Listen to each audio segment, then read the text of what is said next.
in the studio as we are focusing in on a really intense race here in Texas. Now, we want to note you can vote early and in person starting just 1 week from today. I know that's a big date on everybody's calendar. If you're still trying to make up your mind about who you would like to represent Texas, particularly in the U.S. Senate, there's a chance to hear more from two of the leading candidates. Tomorrow, Senator Ted Cruz and Congressman Colin Allred will meet on the debate stage.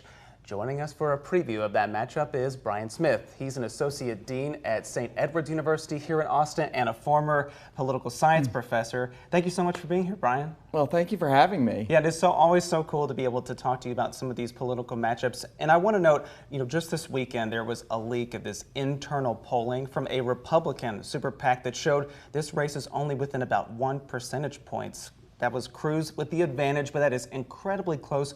What do you think is that contributing to that closeness in this race? Well, one thing that is, Ted Cruz is not the most popular Republican in the state. He's very popular among the Republican base, but he's always had a hard time with independents and moderates, and Democrats frankly don't like him, so he's always had very close races. Do you believe that it's that close, that it could just be within a percentage point at this time?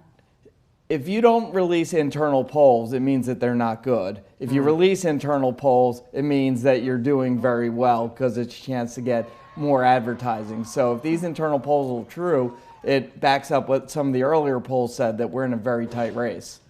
We know a few issues are emerging in the attack ads being run really by both candidates. You've probably seen them on your screen over the weekend. They're hitting on some specific issues on both sides: abortion access, border security, LGBTQ plus rights. So what do you draw from that messaging that we're starting to hear really amplified in the last few days? Right. The candidates right now are trying to spend down to the very last penny that they have, which means lots of airtime and lots of things like during football games where they're really trying to stress the differences between them and really between each other. So that means for Allred, it is those issues. The reproductive rights. For Cruz, it's about immigration all the time. And also, again, the idea of gender equality, with Allred being, for women in men's sports. And that's become really a big issue.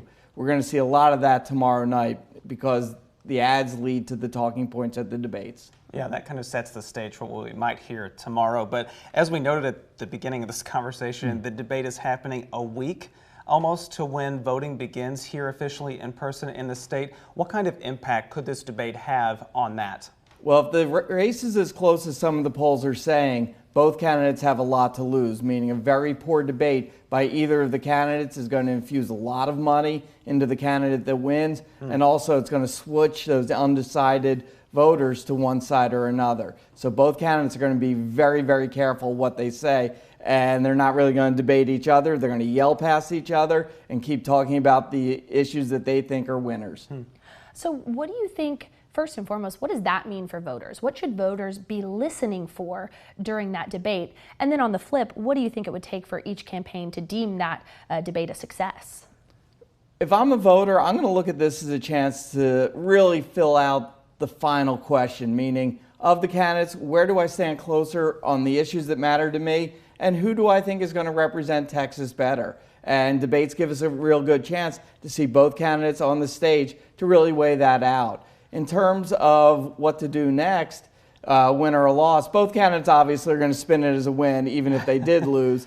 But what they're going to try to do, use it to raise a little bit more money. And we're going to start early voting within a week. So there aren't a lot of shopping days left till Christmas, so they're really going to try to push those issues and mobilize their base. This is the final sprint to the end, but we'll leave our conversation there. Brian Smith with St. Edward's University, thank you as always for talking with us about this. Well, thank you again for having me. We appreciate it, and we will send it to break, and we'll be back after this.